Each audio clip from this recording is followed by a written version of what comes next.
Hello, everyone. Floyd Zuber here. Well, we're done with common defense, at least for the last video. Here, I want to talk about the fifth of the six principles identified in the Preamble to the Constitution of the United States. Promote the general welfare. First, let's try to understand a little bit of what the Founding Fathers might have meant by the term promote the general welfare. It would have meant something along the lines of health and happiness of a person or a group, which has nothing to do with how Ronnie Reagan and the Republicans perverted the meaning of financial assistance to people who actually need it. Never made much sense to me that billionaires, soon to be trillionaires, would need financial assistance from the government. But they get it. As a result, the rest of us wind up paying their taxes for them. How does that make you feel? If you take the time to see how Merriam-Webster defines general welfare, it would make more sense than the way the 6-3 Supreme Court does, doesn't it? They get a little bit of help from Republican interpreters. It wouldn't hurt to throw in a Winnebago or something like that. By the way, that's called a corporate perk. Wait a minute. Explain to me how a corporate perk works with the Supreme Court. Over the centuries, 2.5, the Supreme Court may have misinterpreted the public perception of general welfare. I have to wonder why we, the people of the United States, should defer to the whims of a bunch of guys who have a hard time keeping up with social conventions, technology, and other important things that concern the working public. Inertia is hell, isn't it? Starting with the hell part, let's see if we can make it clear to the Ronnie Reagan Republicans. The preamble to the Constitution starts with, "We, the people of the United States." It's not, "We, the people of the Republican Party." Even worse, it's not, "We, the MAGA." Okay, so what about health? It just so happens that there are several healths that are on the menu. We have physical, mental, financial, economic, social, and environmental. We'll be talking about those. It wasn't that long ago that the world was suffering from the transmission of COVID-19. Medical scientists have known for ages that quarantine and masking and vaccines are significant factors that help prevent the spread of disease. On Trump's last day in office, he can claim responsibility for 400,000 deaths from COVID because drinking bleach and shoving an ultraviolet light up your ass doesn't work. Well, maybe it worked for some people, but we haven't heard from them yet. I don't think we ever will. Maybe they're just shy. General welfare would have meant taking action to prevent more deaths and hospitalizations. It would have meant a shorter exposure and infection cycle to reduce the number of people infected with COVID and reduce the number of deaths as well. General welfare is pretty much useless when you're dead. Republicans didn't even want to pay for disposal of the bodies. Mental health has its own stigma. Why Republican legislators and administrators find it necessary to inflict additional emotional damage on a vulnerable population deserves a rational response from someone, anyone, because Republicans have none. It's one thing to think about adults who have developed mental health issues. It's another thing to actually cause and propagate harm the way Republicans enjoy. The LGBTQ community is among the favorite targets for Republican oppression. They think that the LGBTQ community has a problem with mental health. In only one sense is that true. And that's only after the continuous bullying from self-righteous homophobes who wave the flag in a fake patriotic gesture and pray, or is it pray, P-R-E-Y, as only Christians do for the young people who have a different gender identity to burn in hell. That's right, all you good people out there. Young people have enough difficulty with growing up in the first place. And what do Republicans want to do? Instead of letting them mature in their own way to become good citizens, they want them to become Republicans. That's not a good choice any day. The uncertainty of that kind of pressure is stressful enough, but add to that the disapproval of parents, bullying from classmates, along with antagonistic Republicans, and what do you get? How about increased violence against the victims? How about increased suicide rates? Then Republicans have the nerve to inflict parental rights as a form of mental child abuse. Ban some books while you're at it. General welfare? Is that what we're talking about? The financial health of individuals and families also suffer from physical and mental health issues. Republicans make it easy for anyone to go bankrupt because of outrageous medical expenses. And I don't mean the bankruptcy process. I mean allowing the healthcare and insurance industries to put people into dire financial straits. Thank you very much. But that's not the only way to go broke. You also have protected predatory practices, but I can't think of any reason to protect them or the institutions that use those practices. Interest rates on mortgages and car loans use ambiguous legal jargon that most people can't read. Another good one is student loans. Seems to me that it would be fair for the stockholders of those lending institutions to pay off that debt.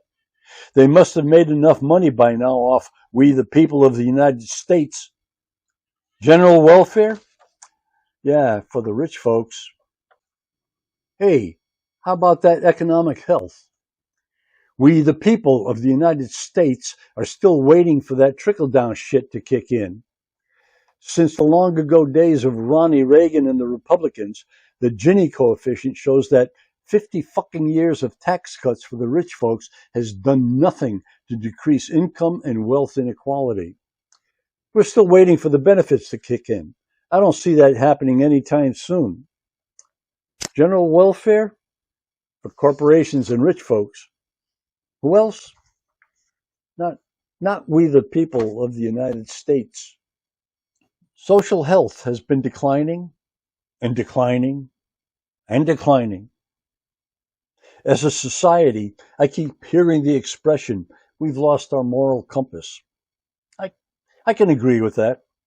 They, whoever they are, but you've heard of them, say that we need to get back to some kind of God. Nah, I don't think so. Since the major religions are Abrahamic and account for about 54% of the world's religions, you have to wonder what kind of morality they're up to.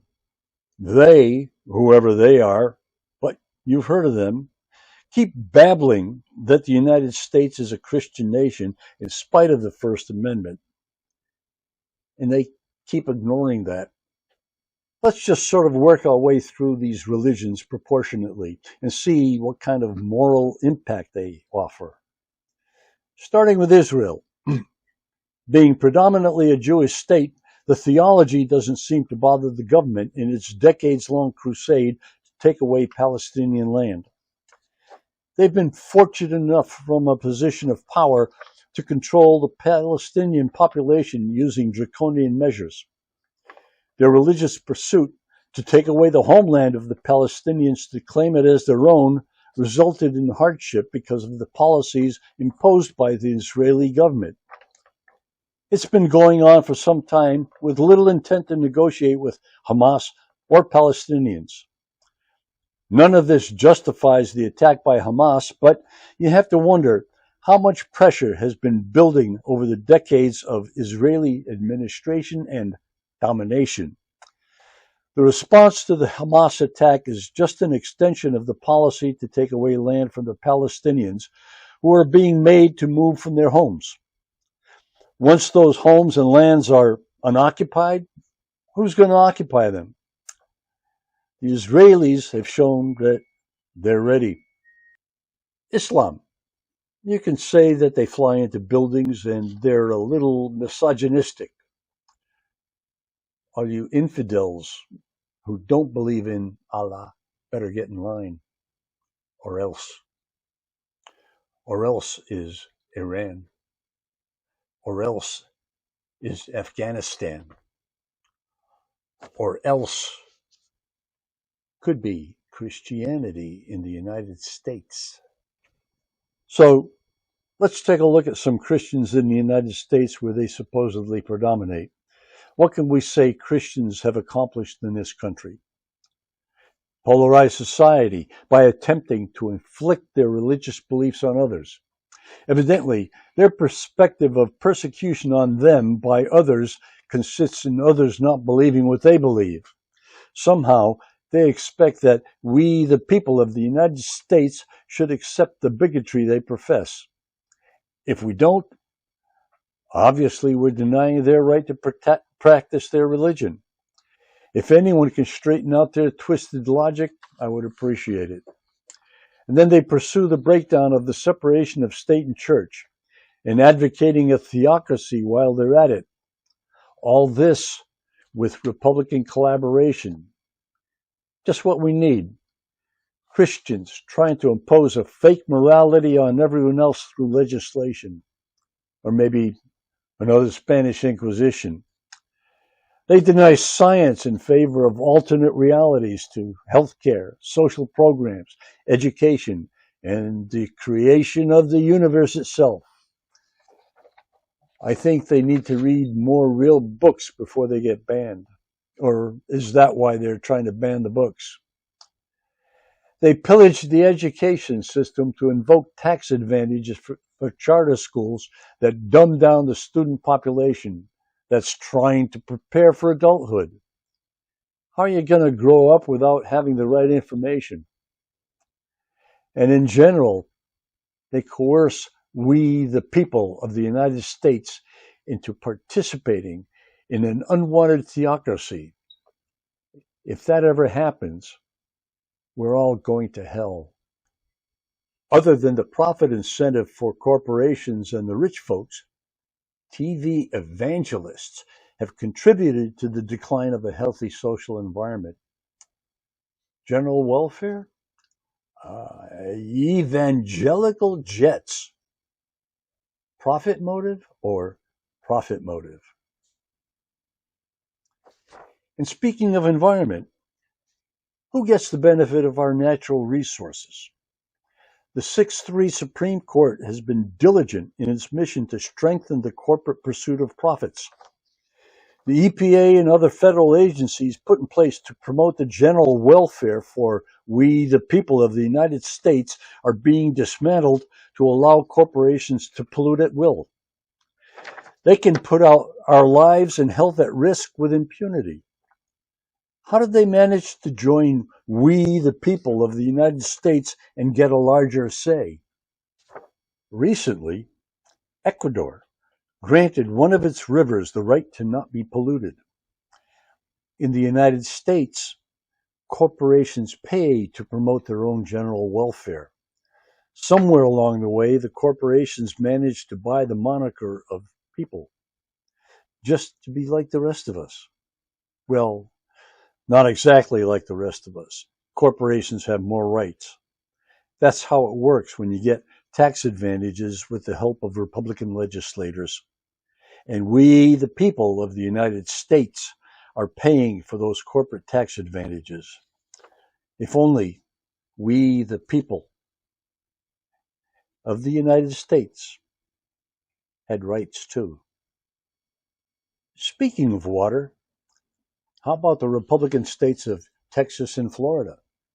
If a local municipality wants to mandate water breaks for laborers who work outdoors and the temperatures start climbing into the 100 plus degree range, they're prohibited by state law.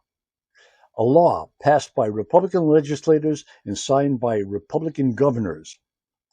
Just like that, through Republican legislation, protection from dying of thirst, heat exhaustion, and heat stroke is resolved. General welfare? Abbott and DeSantis? What a bunch of guys. To top it off, DeSantis vetoed another bill that would have required local municipalities to report contamination in the water that would be harmful to swimmers. You know, things like feces contamination at Florida beaches. It reminds me of the scene in the movie Jaws where the mayor didn't want to close the beaches because it was bad for business. General welfare? Florida, another shithole country. Do we all remember Jim Inhofe? Just to remind you that he was the senator from Oklahoma who pulled a snowball out of his ass on the Senate floor to deny global warming. He died recently. I'm thinking that he's working really hard while he's in hell, pulling snowballs out of his ass to keep cool. So much for the health portion that I started to outline. I didn't forget about the happiness part. It just took a while to get here. If you think of happiness as having a sense of well-being, joy, or contentment, how do we get that in the society we're living in? How does persecution, oppression, suppression, and bullying bring happiness? Maybe it does to Republicans. They think that's the goal they should pursue. I mean, the persecution, oppression, suppression, and bullying part. But that doesn't help we, the people of the United States, does it? Our general welfare is being subverted by Republicans in all these forms. Broken contract? Thank a Republican. Any one of them. Actually, all of them. Coming up next will be the final video in the series, The Blessings of Liberty to Ourselves and Our Posterity. We're going to take a look at how Republicans want to sabotage that. Below is a list of the previous videos in the series, at least those that are up to date so far. Don't forget, there's one more left. Stop and take a look in these videos and see if you can catch up.